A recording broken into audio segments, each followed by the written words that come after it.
گزارے کیسے زندگی، آؤ علماء سے پوچھ لیں، آئے جو مشکل پیش کوئی، آؤ علماء سے پوچھ لیں۔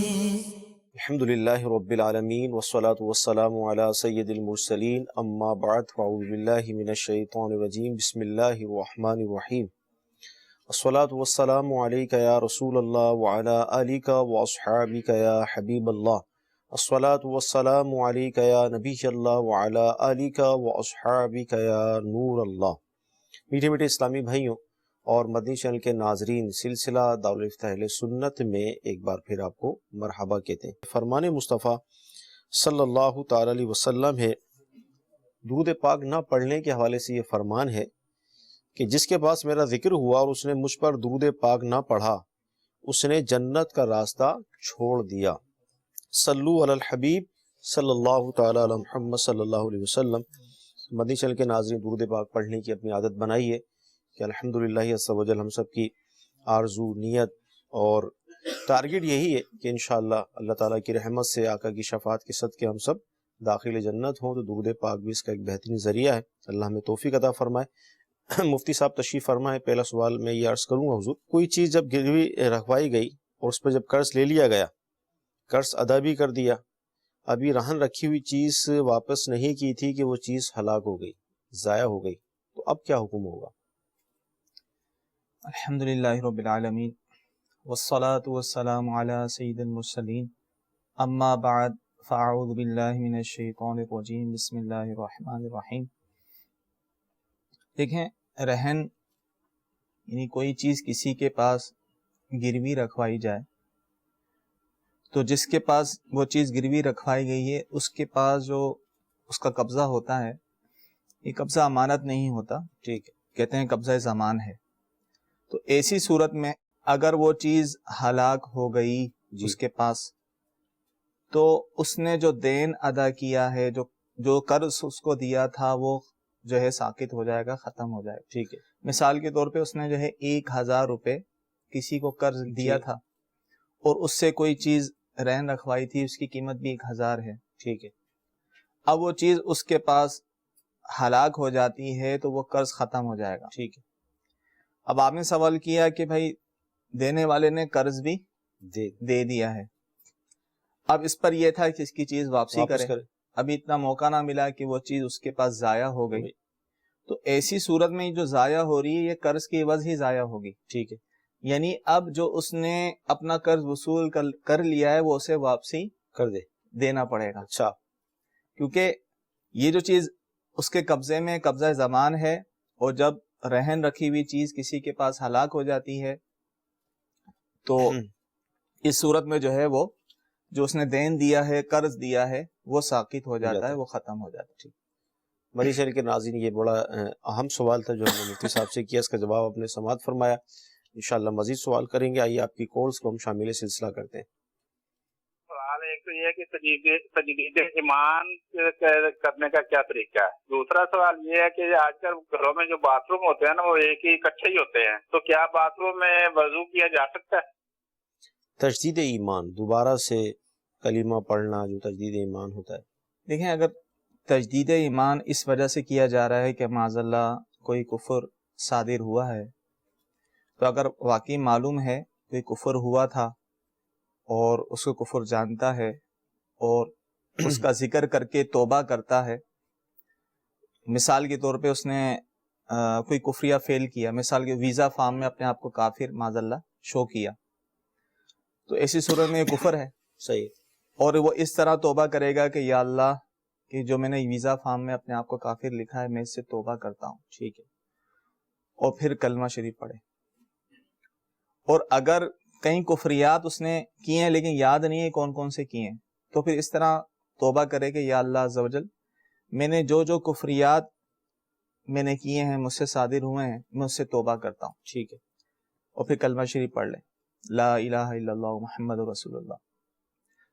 اگر ترجمہ اس کا جانتا ہے تو ترجمہ پڑھنے کی حاجت نہیں، اور اگر احتیاطی طور پہ کرنا چاہ رہا ہے کہ ہو سکتا ہے کبھی میری زبان سے جو ہے وہ کفریہ کلمہ نکل گیا ہو، تو پھر اس طرح توبہ کرے گا کہ یا اللہ اگر مجھ سے کوئی کفر ہو گیا ہو تو میں اس سے توبہ کرتا ہوں، لا الہ الا اللہ محمد رسول اللہ صلی اللہ علیہ وسلم. تو اس طرح جو ہے یہ تجدید ایمان کیا جاتا ہے. یعنی مختصر یہ کہ اگر کوئی واقعی کفر ہوا ہے تو اور یاد ہے تو اس کا تذکرہ کر کے ہی جو ہے وہ تجدید ایمان کرے گا. اور اگر احتیاطی طور پہ کرنا چاہ رہا ہے تو یہ کہے گا کہ اگر مجھ سے کوئی کفر ہو گیا ہو تو میں اس سے توبہ کرتا ہوں، پھر وہ تجدید ایمان یعنی پھر کلمہ شریف پڑھے گا. اچھا، یہاں پر دو باتیں اب میرے ذہن میں جو آئیں وہ یہ، نمبر ایک تو یہ کہ ایک تو جس کو 100% یہ کنفرم تھا کہ میں نے کلمہ کفر بکا، میرے منہ سے یہ نکلا، اب اس کا آپ نے طریقہ ارشاد فرما دیا کہ وہ پرٹیکولر اس کلمے کو اپنی زبان سے دہرا کر اس کی توبہ کر کے پھر کلمہ پڑھے گا.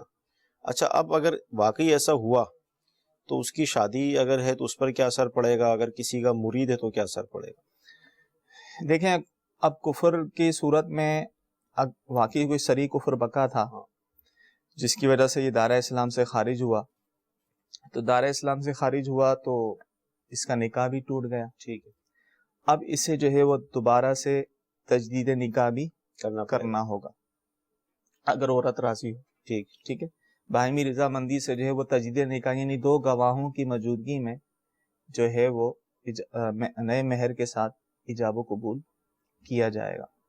اور اسی طرح اگر جن سے بیعت تھے وہ بیعت بھی ٹوٹ گئی، اگر دوبارہ ان سے بیعت ہونا چاہتے ہیں جامع شرائط پیر سے تو ان سے دوبارہ بیعت ہونا پڑے گا.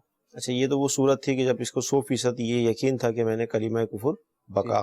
اگر احتیاطی طور پہ ہے تو اس صورت میں بھی احتیاطی طور پہ نکاح بھی ہو سکتا ہے. ٹھیک ہے، یعنی یہ تجدید نکاح کہلائے گا، نکاح پر نکاح نہیں کہلائے گا. ٹھیک ہے، نکاح پر نکاح ہوتا ہے کہ عورت کسی کے نکاح میں ہو تو اس کے بعد کسی اور سے نکاح ٹھیک کرے، ہے، اسی سے دوبارہ نکاح ہو رہا ہے تو یہ تجدید نکاح. تو اس میں پھر تجدید نکاح یعنی جو احتیاطی طور پہ کیا جاتا ہے اس میں پھر مہر ذکر کرنے کی حاجت نہیں ہوتی. دو گواہوں کی موجودگی میں چاہے گھر کے افراد ہوں، ایک مرد، دو عورتیں یا دو مرد ہوں، ان کی موجودگی میں جو ہے تجدید نکاح کہے کہ میں نے تجھ سے نکاح کیا، وہ کہے میں نے قبول کیا، تو اس طرح جو ہے یہ تجدید نکاح ہو جائے گا. مدی چل کے ناظرین، پتہ یہ چلا کہ جو کفر کا معاملہ ہے اس کو اتنا ہلکا نہ لیا جائے، اور اس حوالے سے مذاق میں جو دوستوں کی مجلسیں ہوتی ہیں اس میں مذاق کے اندر کفر بکے جاتے ہیں، نعوذ باللہ من ذالک، اللہ تعالیٰ کا، جنت کا، دوزخ کا، فرشتوں کا مذاق اڑایا جاتا ہے. ایک تفصیلی بات ہے لیکن میں اشارتاً عرض کر رہا ہوں کہ جس طرح کا معاشرہ دور چل رہا ہے اس میں کفر بکنا لوگ اس کو بڑا ہلکا لیتے ہیں، لیکن اگر آپ اس کے احکام کی طرف چلے جائیں تو بعض ایسی صورتیں پیدا ہو جاتی ہیں جو مفتی صاحب نے بھی ارشاد بھی فرمایا. یعنی اگر مرتد ہو گیا تو پھر تو اس کی عبادت، حج وغیرہ سب بہت تفصیلی کلام ہے، تو اس حوالے سے زبان کی احتیاط اور قفل مدینہ کی بہت حاجت ہے. اللہ تعالیٰ ہمیں محفوظ فرمائے. اچھا، اسی کے ساتھ دوسرا سوال ان کا تھا واش روم میں وضو کرنے کے حوالے سے، اٹیچ باتھ جو ہوتے ہیں. جی دیکھیں، اٹیچ باتھ میں وضو کرنے سے وضو تو ہو جائے گا، لیکن مسئلہ یہ ہے کہ اٹیچ باتھ میں اگر آپ وضو کرتے ہیں تو وضو کی جو دعائیں ہیں وغیرہ نہیں پڑھ سکتے. وہ آپ نہیں پڑھ سکتے. ٹھیک ہے، تو لہٰذا اس سے بچنا چاہیے. ٹھیک ہے، اگر اور کوئی انتظام ہے باہر کہیں جا کر یا الگ سے کوئی ہے وہاں جا کر جو ہے وضو کیا جائے. لیکن اگر یہیں پڑھنی حاجت پڑ رہی ہے تو وہاں رہ کر جو ہے وہ کوئی دعائیں وغیرہ نہیں پڑھ سکتے. البتہ وضو کریں گے تو وضو ہو جائے گا. اگلی کال. میرا نام محمد عظیم کلیدار ہے شاہنور سے. مفتی صاحب کی بارگاہ میں میرا یہ سوال ہے کہ فرضوں کی تیسری اور چوتھی رکعت میں سورہ فاتحہ کے بعد کوئی سورت پڑھ لے تو ایسی صورت میں کیا کرنا ہے؟ جی شاید یہ سمجھ رہے ہوں گے کہ سجدہ صاحب لازم آ جاتا. دیکھیں، فرضوں کی تیسری اور چوتھی رکعت میں سنت تو یہی ہے کہ سورہ فاتحہ پر اکتفا کیا جائے. ٹھیک ہے، یعنی صرف سورہ فاتحہ پڑھی جائے. لیکن اگر کسی نے سورہ فاتحہ کے ساتھ کوئی سورت بھی ملا لی ٹھیک ہے، تو اس صورت میں نماز ہو جائے گی اور سجدہ سہو کی بھی حاجت نہیں ہے. ٹھیک. جی اگلی کال.